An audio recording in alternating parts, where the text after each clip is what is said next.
All right, let's get right into it. Today, we're looking at one of the biggest challenges a modern city can face. Cape Town is in a race, a really high stakes race against its own explosive growth. And the front line of this battle? It's the rapid spread of informal settlements all across the city. Everything really kicks off with this number, 1.65%. Now, that was the city's population growth in just a single year. That might not sound like a crazy number by itself, but you have to think of it as the engine driving this immense pressure on land, on housing, and of course, on basic city services. And all that pressure leads to what the city itself calls its biggest strategic risk. It's not just growth, it's something they've termed increasing informality. And that's the core issue we're going to unpack right now. So here's how we'll break it down. First, we'll look at the growing challenge itself. Then we'll see the strain this puts on services. After that, we'll explore the city's actual plan to deal with it, touch on the very real life-threatening risks involved, and finally, we'll ask that big question. Is this a race that can actually be won? Okay, so let's start with part one, the growing challenge. We're talking about how this incredibly fast growth is physically changing the face of the city. So when we use that word informality, what are we actually talking about? Well, it's not just a buzzword. It's the physical, rapid expansion of informal settlements. You see, more people arriving means more makeshift homes pop up, and that in turn creates this massive, urgent, and constantly growing demand for the absolute basics, like water and sanitation. And that leads us directly to our next section, the very real strain on city services. This is where the rubber meets the road, where we see what happens when that explosive growth starts to outrun the city's ability to keep up with infrastructure.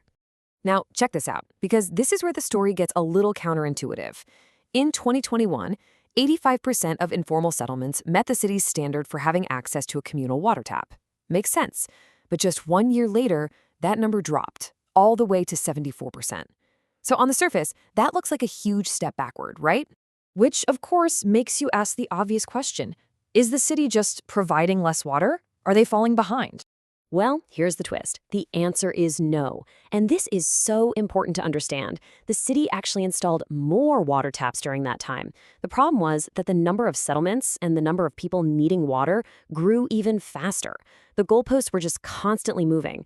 On top of that, the city's analysis got smarter, and for the first time, it started including people living in backyards and other unauthorized areas. So the total number of people they were measuring against got way, way bigger. But it's not a story of falling behind across the board. In sanitation, the city actually beat its targets for new sewer connections, partly because they were providing emergency relief to new areas. And get this, for waste removal, they managed to keep servicing an incredible 99% of all known informal settlements. So what we're seeing is a really complex picture of services under huge but very different kinds of pressure. So when you're facing a challenge this complicated, what's the game plan? Let's turn to the city's official upgrading blueprint. It's basically their attempt to bring a structured solution to a really unstructured organic problem.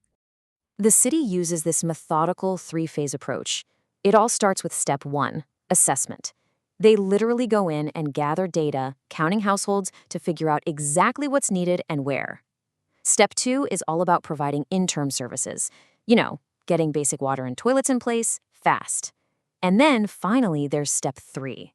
That's the big, long-term goal, detailed planning to install permanent, formal infrastructure. And this isn't just some vague idea on a whiteboard. They have hard numbers. The goal each year is to get 10 settlements into that interim phase 2 of upgrading, and at the same time, move 1% of all settlements into the permanent long-term phase 3. These are the real, measurable steps they're taking.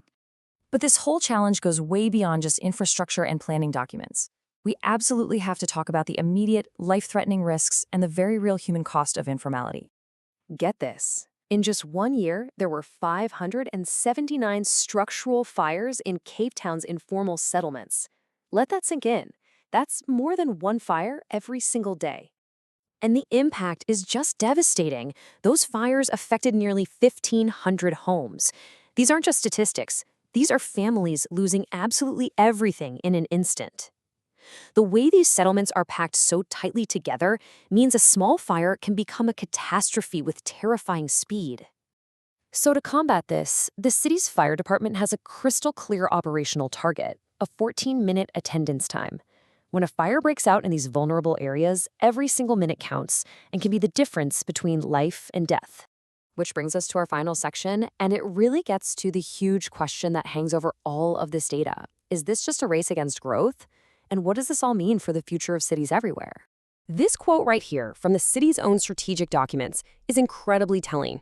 The leadership has recognized that the old ways of doing things might not work anymore.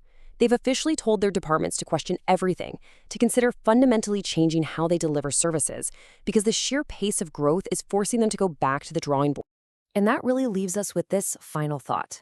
Cape Town's story is a snapshot of something happening all over the globe. As cities around the world continue to expand at a breakneck pace, you have to ask, can these methodical, long-term structured plans ever truly keep up with the chaotic, dynamic, and deeply human reality of how cities actually grow?